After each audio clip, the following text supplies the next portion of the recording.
Hi everybody, welcome to Drishti School. Hi everyone, my name is Arima and I'm back with another chapter of geography और ये है mind map series. I hope आप लोगों ने first और second part इसका देख लिया हो. आई होप आपको पता होगा कि लाइव सेशंस रोज आएंगे जब तक आपका फाइनल एग्जाम नहीं होता तब तक. तो stay tuned on the channel, make sure that you have hit the bell icon so that आपको सारी क्लासेस के नोटिफिकेशन आ जाए. चलिए तो आज का क्लास शुरू करते हैं. Are you guys ready? Let's start with human development. By the way हमने ऑलरेडी फर्स्ट और सेकंड क्लास ले ली है. फर्स्ट और सेकंड चैप्टर हमारे कंप्लीटेड हैं. तो जिन्होंने अभी तक वो माइंड मैप सीरीज नहीं देखी, मेक श्योर कि अभी जाओ फटाफट से इस क्लास के बाद और फिर उन दोनों क्लासेस को जरूर देखो. चलो so let's start with the human development. और इसके साथ हमारी पहला टॉपिक जो चैप्टर का है वो है ग्रोथ वर्सेस डेवलपमेंट. ये हम बहुत बार डिस्कस कर चुके हैं, आपने बहुत बार पढ़ा भी होगा 9th स्टैंडर्ड में 10th स्टैंडर्ड में कि ग्रोथ और डेवलपमेंट दोनों ही यूज किए जाते हैं जब भी हम इकोनॉमिक्स की या ज्योग्राफी की या ह्यूमन की बात करते हैं. पर इसमें बेसिक डिफरेंस क्या होता है? क्या हम इसको साइमल्टेनियसली यूज कर सकते हैं? क्या ग्रोथ और डेवलपमेंट एक दूसरे के सिनोनिम्स है? नहीं. जब हम इकोनॉमिक्स में या जब भी हम इसको ज्योग्राफी में ह्यूमन के अराउंड कंसिडर करते हैं तो ये दो अलग अलग टर्म्स होते हैं. ह्यूमन ग्रोथ और ह्यूमन डेवलपमेंट दो अलग टर्म्स हैं जिनके दो अलग अलग मतलब हैं. ह्यूमन ग्रोथ मोर ओवर एक इनकम ग्रोथ बेस्ड बताता है आपको डेटा, जबकि हम ह्यूमन डेवलपमेंट की बात करते हैं तो वो ओवरऑल ह्यूमन डेवलपमेंट की बात करता है. अब समझे कैसे? समझते ऐसे हैं कि लेट्स सपोज हमारी जो पर कैपिटा इनकम है वो इंक्रीज कर रही है. ठीक है, तो अगर पर कैपिटा इंक्रीज करेगी, अब वो तो पर कैपिटा इनकम है ना, हमने इसके बारे में पहले भी डिस्कशन किया था कि पर कैपिटा इनकम इंक्रीज करने का मतलब कहीं पर भी ये नहीं होता कि ह्यूमन लाइफ बेटर हो रही है. हो सकता है कुछ लोगों की हो रही है, पर क्या ओवरऑल ये कंसीडरेशन है? नहीं है. तो ह्यूमन ग्रोथ यहां पर काउंट होती है जब हम पर कैपिटा इनकम यानी कि इनकम बेस्ड बात करते हैं. ठीक है, वहीं पे जब हम ह्यूमन डेवलपमेंट की बात करते हैं तो ओवरऑल डेवलपमेंट की बात हो रही है. जैसे कि क्या मेरी लाइफस्टाइल अच्छी हुई, क्या मेरी एजुकेशन बेटर हुई, क्या मेरे पास अच्छे रिसोर्सेज हैं, क्या मैं उन रिसोर्सेज को एक्सेस कर पा रही हूँ. अगर हम इन सारी चीजों के बारे में बात करें तो वो ह्यूमन डेवलपमेंट है. इन शॉर्ट ह्यूमन डेवलपमेंट एक अम्ब्रेला टर्म है जिसमें हम बहुत सारे अलग अलग पेरिफेरीज को कंट्रोल करते हैं.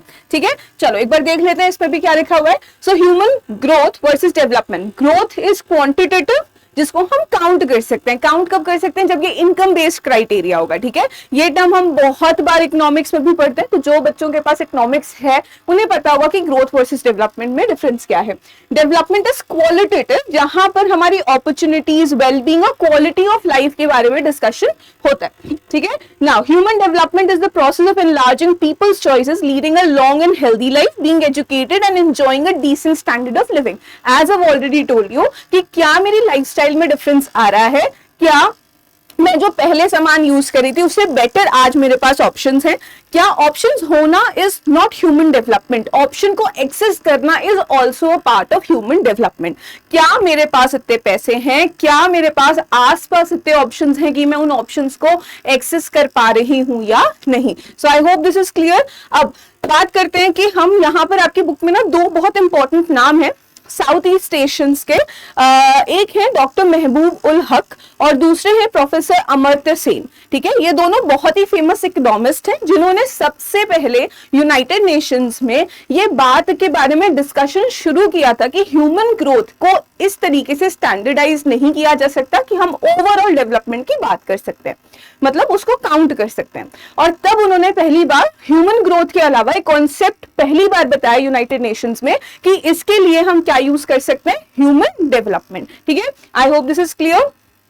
चलो अब आगे चलते हैं और बात करते हैं 4 पिलर्स ऑफ ह्यूमन डेवलपमेंट. पहला है इक्विटी. ह्यूमन डेवलपमेंट जब भी हम बात करेंगे, देखो अभी हमने बात करी थी कि क्या क्वांटिटेटिव है क्या क्वालिटेटिव है. वापस से याद करो, क्वालिटेटिव होता है जब हम डेवलपमेंट की बात करें क्योंकि उसमें क्वालिटी काउंट हो रही है, जबकि जब भी हम इनकम की बात करेंगे या इनकम बेस्ड क्राइटेरियाज की बात करेंगे तो वो हमेशा क्या होगा, क्वांटिटी बेस्ड है ना, नंबर बेस्ड, न्यूमेरिकल बेस्ड. तो जब हम ह्यूमन डेवलपमेंट की बात करें तो उसमें तो बहुत सारे असर्शंस होने चाहिए और उसमें से 4 पिलर्स कौन से हैं? Equity, sustainability, productivity, empowerment. अब इसका मतलब क्या होता है इक्विटी, कि क्या हम सब लोगों के पास में इक्वल रिसोर्सेज शेयर्ड हैं, इक्वल का मतलब है जिसको रिक्वायरमेंट जितनी है उतने क्या उसको रिसोर्सेज, उतनी अपॉर्चुनिटीज मिल रही है या नहीं। ठीक है, सबसे पहला पॉइंट क्या है 4 पिलर्स ऑफ ह्यूमन डेवलपमेंट में? इक्विटी। दूसरा सस्टेनेबिलिटी, क्या जो अपॉर्चुनिटीज आज मिल रही हैं वो अपॉर्चुनिटीज आपको कल भी मिलेंगी, परसों भी मिलेंगी, क्या ये कंटिन्यू प्रोसेस है, क्या इसमें कंटिन्यूटी नजर आएगी? अगर हाँ तो it's a sustainable process, and if not it's not. ठीक है, चलो नेक्स्ट है प्रोडक्टिविटी। क्या human labour productivity must be enhance through investment in people, क्या हमारी जो लाइफस्टाइल है वो डेवलप कर रही है, क्या वो प्रोडक्टिव और होती जा रही है? अगर प्रोडक्टिव होती जा रही है then it is a human development. अगर वो स्टेगनेंट है, एक जगह पे रुकी हुई है, पॉज्ड है, तो हम उसको ह्यूमन डेवलपमेंट काउंट नहीं करते। ऑब्वियसली ना, अगर आपके लास्ट क्लास में 10th स्टैंडर्ड में 94% आया और आपने इस क्लास में भी 94% ही स्कोर किया, तो क्या आपकी डेवलपमेंट हुई? नहीं। अब ये मत बोलना कि मैम 11th का सिलेबस थोड़ा ज्यादा है, 12th स्टैंडर्ड का सिलेबस थोड़ा ज्यादा, नहीं, काउंट नहीं करेंगे हम उसे। हम सिर्फ ये काउंट करेंगे कि आपका 94 से स्किप करके 96 पे पहुंचा है या 98 पे पहुंचा है या नहीं, जो कि हो जाएगा, I am pretty sure about it. बस लेक्चर्स रोज रोज देख लें। ठीक है, तो प्रोडक्टिविटी क्या है कि क्या आपके अंदर एक रेगुलर डेवलपमेंट हो रहा है, ह्यूमन रिसोर्स के अंदर एक रेगुलर डेवलपमेंट हो रहा है या नहीं। नेक्स्ट है empowerment. Empowerment, people must have the power to make choices, requires governance and freedom. अब इसमें ऑप्शन चॉइस क्या है कि क्या आपके पास ये ऑप्शन है कि आप आर्ट्स ले सकते हो, क्या आपके पास ये ऑप्शन है कि आप साइंस ले सकते हो, क्या आपके पास ऑप्शन है कि आप डॉक्टरेट कर सकते हो, क्या आपके पास ऑप्शन है कि आप एमबीबीएस कर सकते हो, क्या आपके पास ऑप्शन है कि आप एक सीए बन सकते हो, आईएएस बन सकते हो? क्या आपके पास इतनी पावर है कि you can make your own choices, या फिर आपके पास रिसोर्सेज की कमी होने की वजह से आप उन चॉइसेस को चूज कर ही नहीं सकते? ये एम्पावरमेंट होता है। ठीक है, मन तो मेरा एमबीबीएस करने का है पर मैंने आर्ट्स ले ली क्योंकि मेरे को पता है मेरे पास पैसे नहीं है। क्या ये एम्पावरमेंट है? नहीं है। ठीक है, चलो, so this is human development के 4 पिलर्स। क्या है, एक बार वापस से रिवाइज करेंगे। First is equity, second is productivity, third is sustainability and fourth is empowerment. Alright, next the approaches to human development. पहला है इनकम अप्रोच, दूसरा है वेलफेयर अप्रोच, थर्ड है बेसिक नीड्स अप्रोच और फोर्थ है कैपेबिलिटी अप्रोच। ठीक है, एक एक बार फटाफट से पढ़ लेते हैं। इनकम अप्रोच क्या है? द ओल्डेस्ट अप्रोच, जिसमें हम इनकम को मोस्ट इंपॉर्टेंट क्राइटेरिया कंसिडर करते हैं। ये आपने कई बार सुना होगा, जब भी हम इकोनॉमिक्स में पहली बार हमने स्टेप इन रखा है तब से लेके आज तक सिर्फ और सिर्फ बहुत सारे लोग इनकम को ही बेस्ट strategy मानते हैं to count on human development. However, it has been recently changed from 1980s and 90s कि हमने उसको ह्यूमन ग्रोथ बोलना शुरू कर दिया है और दूसरे टर्म को ह्यूमन डेवलपमेंट बोलना शुरू कर दिया। बट आज भी बहुत सारी जो भी हमारी लिस्ट आती हैं उनमें ह्यूमन ग्रोथ यानी कि इनकम बेस्ड क्राइटेरिया अप्रोच किया जाता है। ठीक है, दूसरा क्या है? Welfare approach. Government is the key provider of welfare, health, education, housing, water supply. क्यों हम मानते हैं कि यूरोपियन सोसाइटीज एक बेटर ह्यूमन डेवलपमेंट क्रिएट करती हैं? क्यों? क्योंकि वहां की जो सरकार है, वहां की जो गवर्नमेंट है, वो लोगों के वेलफेयर की बात कर रही है। वो बात कर रही है कि क्या वहां की जो जनता है उसको better housing, better health, better education, ये सब चीजें मिल सकती हैं या नहीं। ठीक है, I am so sorry for the light, थोड़ी सी देर में नॉर्मल हो जाएगा, बट चलो कंटिन्यू करेंगे, है ना, वन शॉट है तो जल्दी जल्दी। Basic needs approach proposed by the ILO identify 6 minimum basic need. अब ये 6 बेसिक नीड्स क्या होती है कि क्या एक ह्यूमन ये अपनी बेसिक नीड्स को कवर कर सकता है या नहीं कर सकता? कौन सी नीड्स है? वही रोटी कपड़ा मकान अपना हमेशा की तरह। क्या है? Health, education, food, water supply, sanitation and housing. ठीक है, नेक्स्ट अप्रोच है कैपेबिलिटी अप्रोच। अब ये बताया गया है by professor Amartya Sen. Focuses on building human capabilities, what people can do and become, emphasises expanding choices कि क्या मेरे पास आज चॉइस है कि मैं अपने सब्जेक्ट्स में मिक्स कर सकती हूँ, क्या मेरे पास आज चॉइस है कि मेरे को एमबीबीएस करना है और मैं एमबीबीएस कर सकती हूँ, क्या मेरे पास चॉइस है कि आज मेरा पिज्जा खाने का मन है, रोटी खाने का मन नहीं है, तो मैं क्या खा सकती हूँ? नहीं खा सकते। क्यों? क्योंकि अभी भी हम घर पे रहते हैं और जब तक मम्मी की फ्लाइंग चप्पल आएगी उससे पहले हमें रोटी खत्म करनी है। ठीक है, सो या that's it for human development. 4 approaches हमने पढ़ ली हैं। क्या क्या अप्रोच है? एक है इनकम अप्रोच, दूसरी है वेलफेयर अप्रोच, थर्ड है हमारी बेसिक नीड अप्रोच और फोर्थ है कैपेबिलिटी अप्रोच। ठीक है, चलो नेक्स्ट है हमारा human development index. Human development index is the most important index for considering for studying human development. ठीक है, अब इसका मतलब क्या है वो मैं बताती हूँ आपको.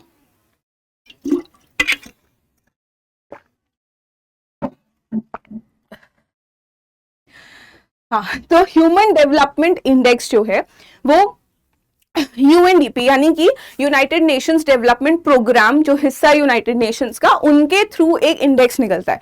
दो इंडेक्सेस निकलते हैं. एक है वर्ल्ड बैंक का इंडेक्स. वर्ल्ड बैंक का इंडेक्स निकलता है वर्ल्ड बैंक जो रिपोर्ट आती है उसके अंडर, है ना. तो वो फोकस करता है मेनली ऑन ह्यूमन ग्रोथ यानी कि इनकम बेस्ड क्राइटेरिया, जबकि ह्यूमन डेवलपमेंट इंडेक्स जो है वो फोकस करता है बाकी सारी चीजों पे. ठीक है, तो इसके चार चार ऑप्शंस होते हैं जिसपे वो मेनली फोकस करते हैं. और इसके अकॉर्डिंग 0 to 1 हर एक कंट्री को नंबर मिलता है. जैसे इंडिया की बात करें तो मान लेते हैं इंडिया जो है 0.34 समथिंग पे है. अगर हम 0 के पास में है यानी हमारा डेवलपमेंट कम है. अगर हम 1 के पास में है 0.9483 तो हम क्या हो गए, डेवलपमेंट की तरफ हो गए. अच्छा, एक हाई डेवलपमेंट हमने क्रिएट किया हुआ है. ठीक है, अब इनके ना 3 अप्रोचेस हैं जिसको ये काउंट करते हैं और इसको ये 1/3 में काउंट किया जाएगा. क्या है, सबसे पहले health, life expectancy at birth को काउंट करेंगे ये. ठीक है, लाइफ एक्सपेक्टेंसी एट बर्थ आपको पता है कि क्या होता है. एक नॉर्मल ह्यूमन बीइंग आज whatever the date is in the month of February 2026, आज कोई भी बच्चा पैदा होता है तो इन फ्यूचर वो कितनी लाइफ उसकी सस्टेन कर पाएगा उसको हम कहते हैं लाइफ एक्सपेक्टेंसी एट बर्थ. ठीक है, अलग अलग टाइम पे ये चेंज होती रहती है, अलग अलग देशों में ये चेंज होती रहती है depending on the technology, the health and the environment of the area. Alright, the next one is education, mean and expected years of schooling, कि क्या हमारे पास इतने से इतने साल तक के जो लोग हैं, जो अडल्ट हैं, उन्होंने कितनी एवरेज स्कूलिंग की हुई है. क्या 20 साल से ऊपर के जितने भी लोग हैं उन्होंने 14 साल की एजुकेशन की है ऑन एन एवरेज, क्या उन्होंने 15 साल की एजुकेशन की है, और कितना, ये तो हमारा मीन हो गया, हमने एवरेज निकाल लिया. दूसरा एक्सपेक्टेड, कितनी एक्सपेक्टेड है कि हम कर सकते हैं, तो इन दोनों का कंपैरिजन किया जाता है. थर्ड है स्टैंडर्ड ऑफ लिविंग, ये हम करते हैं जीएनआई से, मतलब ग्रॉस नेशनल इनकम से. ठीक है, इन तीनों को 1/3 मार्किंग मिलती है और उसके बाद उसका एवरेज निकलता है 0 to 1 में. जितना क्लोज 0 के उतना अंडर डेवलपमेंट, जितना क्लोज 1 के उतना ज्यादा डेवलपमेंट. ठीक है, ह्यूमन डेवलपमेंट इंडेक्स क्लियर है. सी formula is HDI is equal to 1/3 health index, 1/3 education index and 1/3 income index. तो ऐसा नहीं है कि इन्होंने इनकम को छोड़ दिया है, क्योंकि आज भी हम क्या बात करें कि इनकम एक बहुत इंपॉर्टेंट क्राइटेरिया है जिसको हम नजरअंदाज नहीं कर सकते. पर क्या सिर्फ एक यही क्राइटेरिया होना चाहिए? नहीं, हेल्थ और एजुकेशन दो बहुत इंपॉर्टेंट क्राइटेरियाज हैं. नेक्स्ट है हमारा okay, now these are the key indicators. Now what are the key indicators? Let's talk about it. Life expectancy at birth. सबसे पहले life expectancy at birth है कि जो मैंने आपको बता दिया कि average number of years a newborn is expected to live आज के टाइम से. Adult literacy rate, हमारे पास कितने ऐसे लोग हैं 15 years और above जिनको लिखना और पढ़ना दोनों आता है. थर्ड है ग्रॉस एनरोलमेंट रेशियो, कितने लोग ऐसे हैं जो कि एजुकेशन में, प्राइमरी एजुकेशन, बेसिक एजुकेशन, फिर हमारी सेकेंडरी आती है, फिर आती है टर्शरी जिसको हम हाई एजुकेशन कहते हैं. तो इन एजुकेशन में कितने लोगों ने पार्टिसिपेट किया है इसको हम कहते हैं gross enrolment ratio. GDP per capita income, ये हमने ऑलरेडी बात कर लिया. इसमें ना लिखा हुआ है पीपीपी यूएसडी. ठीक है, तो what is PPP? PPP is purchasing power, purchasing power parity. ठीक है, नेक्स्ट क्या है हमारे पास? ह्यूमन पॉवर्टी इंडेक्स, कि क्या हमारे पास में कितनी पॉवर्टी है, इसके बारे में भी हम इसको काउंट करते हैं. ठीक है, these are some very important indicators. ये कुछ क्लासिफिकेशन है कंट्री का जो हम स्किप करेंगे क्योंकि ये आपकी बुक में है कि वेरी हाई में कौन सी कंट्रीज हैं, हाई में कौन सी कंट्रीज हैं, मीडियम में कौन सी कंट्रीज हैं, लो में कौन सी कंट्रीज हैं. इंडिया किस में आता है? मीडियम में आता है, इन बिटवीन 0.5 to 0.6. ठीक है, okay, and that's it, that's the whole chapter. I guess आपको चैप्टर समझ में आया. मैंने बहुत ज्यादा स्पीड में पढ़ाया, आई नो. और अगर अभी भी आपको लग रहा है कि स्पीड मैम की थोड़ी सी कम है तो 2x पे करके सुन लेना, क्योंकि ये क्लासेस सिर्फ इसलिए बनाई गई हैं ताकि आपको एक रैपिड रिविजन हो सके. बहुत सारी डिटेल्स मैंने इसमें मिस आउट करी है, वो जरूरी था क्योंकि वो आपको याद आनी चाहिए, है ना. अपने दिमाग से पूछना कि कौन से टॉपिक्स मैंने इसमें मिस करने, वैसे तो नहीं किए हैं बट फिर भी पूछ लेना कि कौन से टॉपिक मैंने मिस कर दिए और जाके कॉमेंट सेक्शन पे बता देना. By the way, I am coming live on what after 19th I be live every day, तो please don't miss out on the sessions, क्योंकि उसमें हम कवर करेंगे पूरी बुक आपकी, सारा मैप वर्क, जितने भी इंपॉर्टेंट क्वेश्चंस हैं वो, पीवाईक्यूज और जो भी सारी चीजें हो सकती है आपका पेपर फैंटास्टिक बनाने के लिए, उसके लिए आई एम एब्सोल्युटली रेडी। तो आप लोग भी रेडी हो जाओ, ध्यान से चैनल को सब्सक्राइब कर लो, वीडियो को लाइक कर लो और अपने फ्रेंड्स को शेयर कर देना, ठीक है। So that's all for today. My name is Arima Chaturvedi and I will be signing off with today's class. See या।